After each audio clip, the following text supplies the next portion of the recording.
Hello everyone, MarshW13 here with something a little bit different, an unboxing video. And it turns out that a friend of mine who happens to also be a member of the Royal Canadian Air Force and a renowned flight simmer who lives north of the border in Winnipeg, Manitoba, has mailed me a package. There were a couple of minor complications in retrieving it, but it's here now.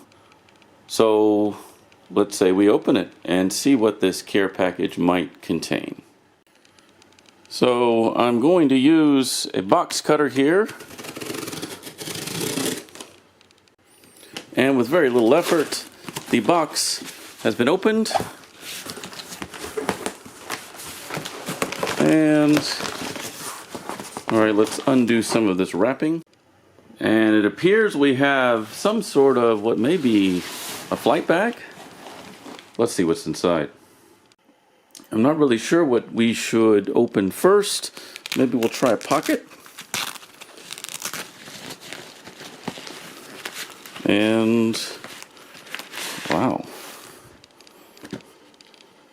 Some sort of manual for the way flight computation used to work. Basically a flight-oriented sort of slide rule. This one is from the mid to late 80s, it appears. Wow. Lots of owls here. And is there anything else in this pocket? Oh, yes. Some patches. Let's take a look.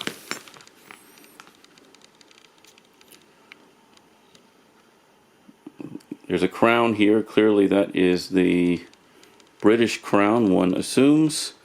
Of course, the Canada is a Commonwealth realm country, unlike the United States, and therefore the Queen, and now presumably the King, is on the money, and we'll have to inquire or investigate further as to the significance of some of these patches. I assume they all relate to the Royal Canadian Air Force.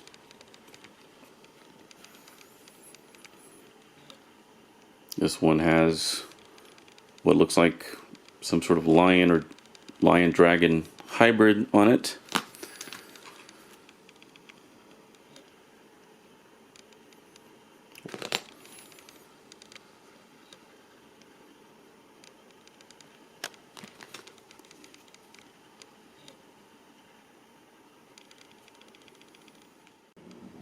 And it appears there are a couple of metallic items, one of which may be a service medal, and if so, that would be the ultimate honor in displaying one's pride in service to one's country, and therefore the greatest honor in such a medal coming into my possession.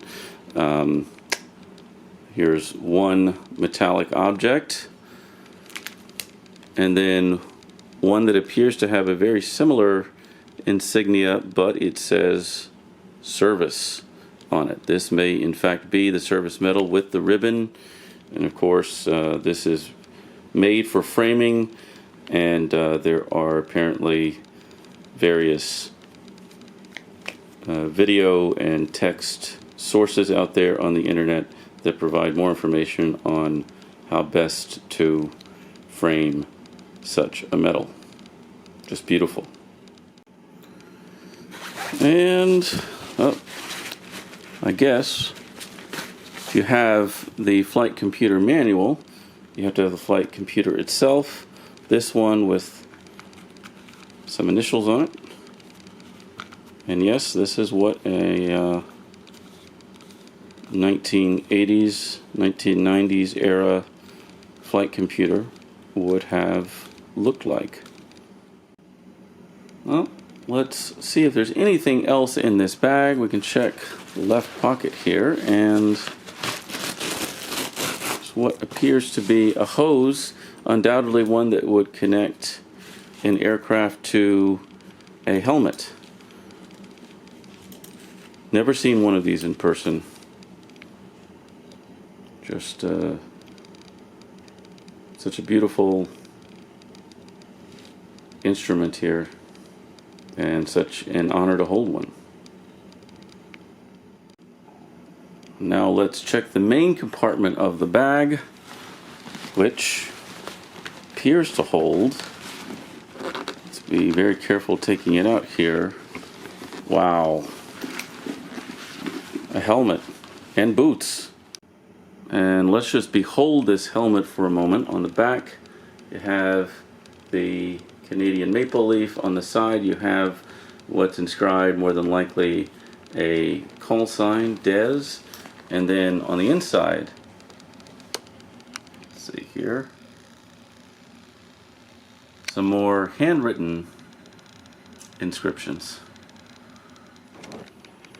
And then you also have, presumably, where a communications device would be affixed, and I guess this visor may come down as well. Yeah. Let's see here. Let's check that out. And then you have the boots, which may, from the outside, look like a pair of high-backed dress shoes, but they are extremely, extremely heavy, and looks like they are manufactured by a brand called Built Right.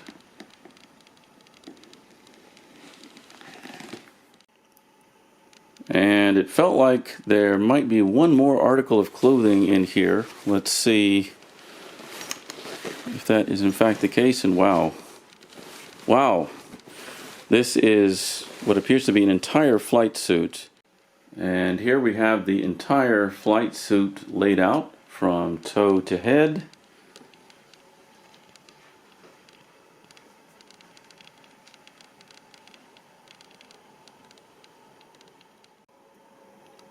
And I just want to reiterate the great honor of being the recipient of these historically significant and well-earned materials.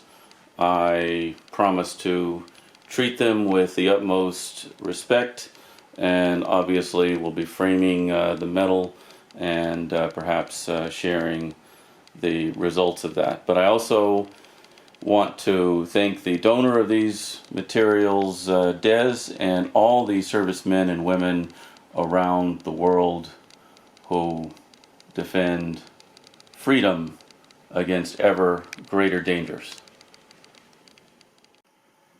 And I don't know yet where the medal may eventually reside, but this is certainly a part of my home where other mostly commercial aviation artifacts at the moment reside.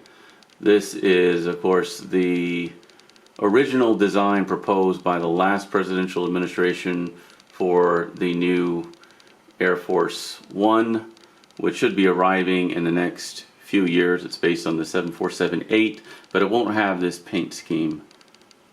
And then you have the Air Force Beluga, which I believe is based on the Airbus 300. And then you have some skins or some keychains that were made from the skins of retired aircraft, some of them vintage. Military aircraft like the P-51 Mustang, the Bf-109 Messerschmitt, B-25, a Delta Airlines 747, a Southwest Airlines 737, and an All Nippon Airways 777-200. We have an original copy of the original, I guess essentially version 1.0 of Microsoft Flight Simulator, complete with a floppy disk, although it's never been opened.